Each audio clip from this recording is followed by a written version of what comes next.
anyị nọrọ na ngwongwo buru nde kwuru nde naira nke gụnyere ngwongwo ụmụakwụkwọ nke St. John's Science and Technical College dị n'Alor nke kansụl ime obodo Idemili n'ime Anambra steeti bụ nke ọkụ gbapịara. Ọkụ a sitere n'otu ụlọ nwere otu nkwakobe ebe obibi ụmụakwụkwọ. Onye nta aka anyị gbagara ebe a bụ Joseph Ebocha kọrọ anyị na ya bụ ebe obibi ụmụakwụkwọ hostel bụ nke arụrụ site n'ego nkwado sitere n'ọba ego mba ụwa ma bụ nke rutere ha aka site n'enyemaka nke gọọmenti steeti. Kirie ka ya bụ njinji siri jie.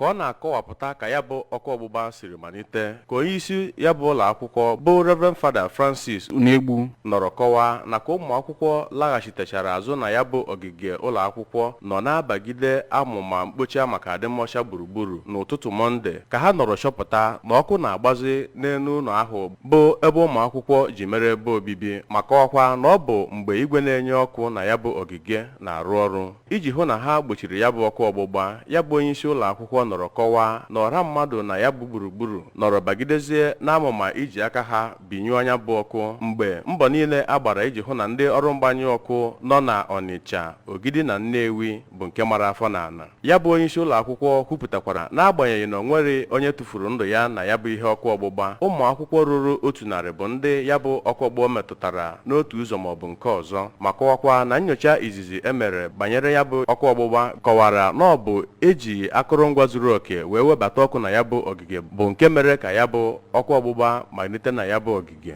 Onye ji ọkwa senior prefect nke ya bụ ụlọ akwụkwọ bụ Maazị Anthony Anabara onye kọpụtakwara ka ya bụ ọkụ mmalite si malite dịka onye isi ụlọ akwụkwọ ahụ siri kwuo. Ha abụọ kpọrọ gọọmenti nakwa ndị ọdịnaka na-emepụrụ ọra iji gbata ọsọ enyemaka nyere ya bụ ụlọ akwụkwọ nakwa ụmụ akwụkwọ nọ n'ime ya. Site n'Alor nke dị n'okpuru ọchịchị Idemili South, abụ m Joseph Ebocha maka akụkọ ụwa ABS.